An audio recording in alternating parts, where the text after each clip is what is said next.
Ultrasound is high-frequency sound above the range of human hearing. An ultrasound probe houses the ultrasound transdüsser, which is made up of piezoelectric crystals. Ultrasound is generated by the passage of an electronic stimulus through the piezoelectric crystals, which then vibrate and a high-frequency sound is emitted.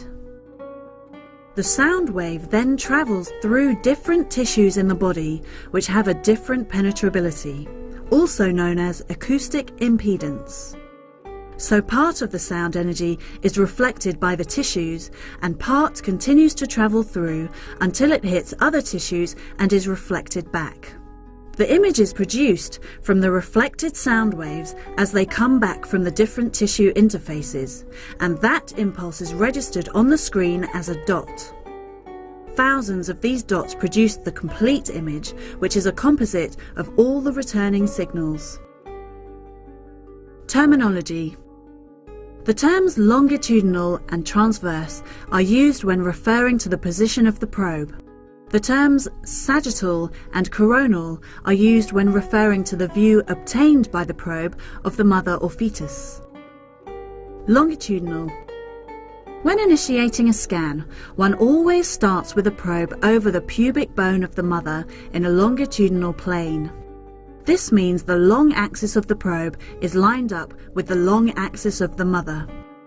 We then scan systematically up and down her abdomen, taking slices lengthways. Transverse. We then rotate the probe through 90 degrees so it's in the transverse plane. This means the long axis of the probe is lying across the mother.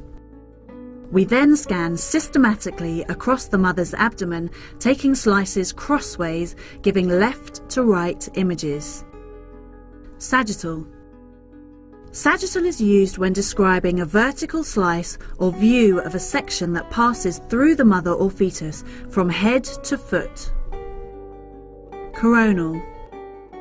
Coronal is used when describing the view of a section that passes through the mother or fetus from left to right. Anterior and posterior.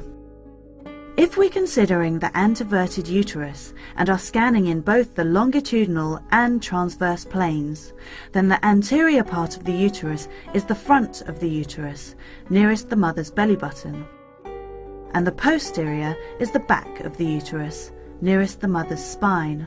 As an image on the monitor, the anterior part is represented uppermost on the screen, and the posterior part is represented on the lower part of the screen. Superior. This refers to the direction of the mother's head. Inferior. This refers to the direction of the mother's feet. For example, if scanning the uterus in the longitudinal plane, the superior part of the organ is the end towards the mother's head, and the inferior part is the end towards the mother's feet. As a scan image, superior is represented to the viewer's left on the screen, and inferior is represented to the viewer's right on the screen. Cephalic presentation. Cephalic describes the fetus in the head-down position inside the uterus.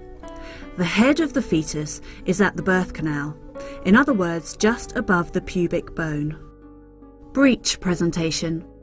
Breech describes a fetus with its breech or bottom lying close to the birth canal, just above the pubic bone. Probe orientation. There is a marker or a dot located on the ultrasound probe, and it is always represented on the screen in the same place, usually the top left-hand corner. This dot is crucial when working out the orientation of the organ or the fetus and when interpreting the corresponding image on screen. If the probe is placed on the mother's pubic bone in the longitudinal plane, one must consider where the dot is on the probe and relate it to the dot on the screen in order to interpret the image. In the longitudinal plane, the left side of the screen represents the superior part of the mother, and the right side represents the inferior part of the mother. So when scanning in the longitudinal plane, the mother's head is represented to the left of the screen and her feet to the right. The location of the dot on the screen should correspond. When scanning in the transverse plane, the image on screen is like a mirror image.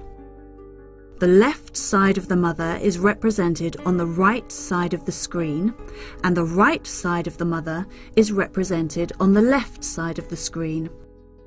Again, the location of the dot on the screen should correspond. Understanding these principles of orientation is important, otherwise it can lead to confusion.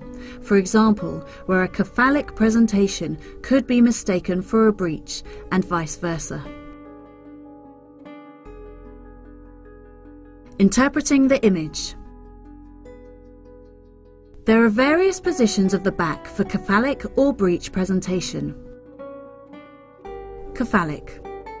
Back posterior. Scanning in the longitudinal plane, the fetus's back is lying along the mother's back. They are back to back. The head will appear to the right of the screen, and its back will be on the lower part of the screen. Back anterior. Scanning in the longitudinal plane, the fetus's spine will be lying just under the mother's abdominal wall. The head will be to the right of the screen and the fetus's back will lie at the top of the screen. So to summarise, when scanning in a longitudinal plane, the right side of the screen always shows the inferior part of the mother, and the left side of the screen always shows the superior part of the mother. Breech.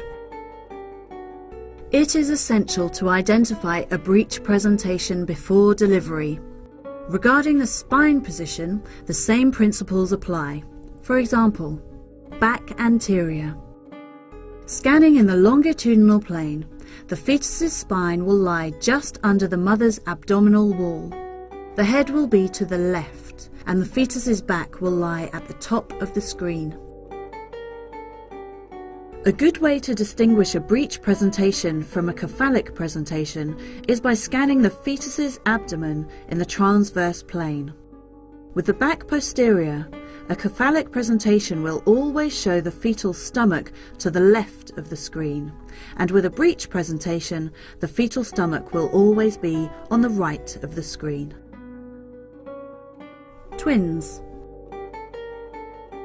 During the ultrasound scan of twins, it's important to identify each twin and to describe their positioning. Twin 1 is traditionally referred to as the twin with the lowermost presenting part. So in the case where both are lying longitudinally with a cephalic presentation, twin 1 will be the twin that has its head lowest in the pelvis. In the case of breech twins, the same principle applies. The twin with the lowest most breech will be described as twin 1.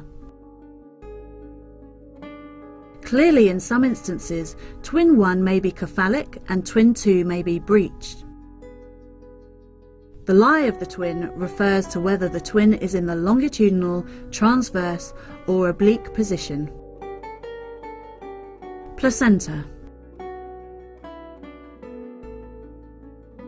The placenta can be located in the upper part or the lower part of the uterus in an anterior or posterior position.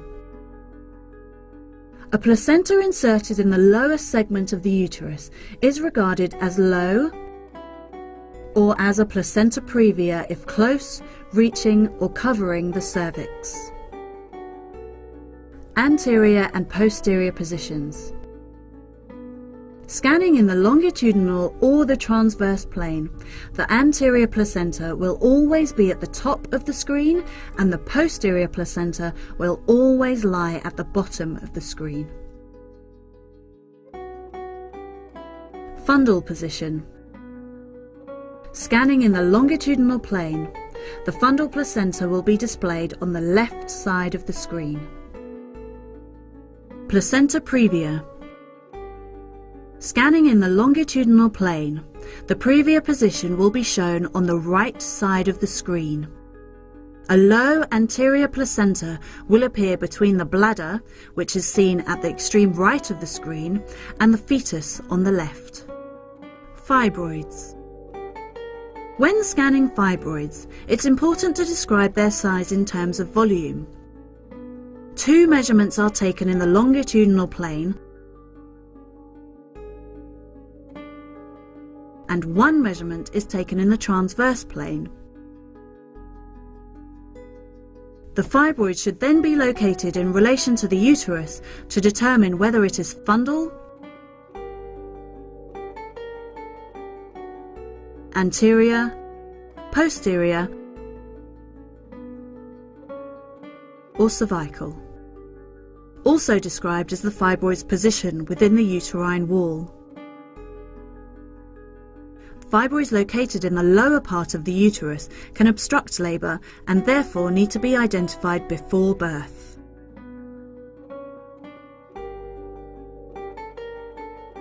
In summary, before proceeding with the finer points of diagnosis using ultrasound, it is important to clearly understand the orientation of the fetus and its organs within the uterus and to accurately learn the language of its description.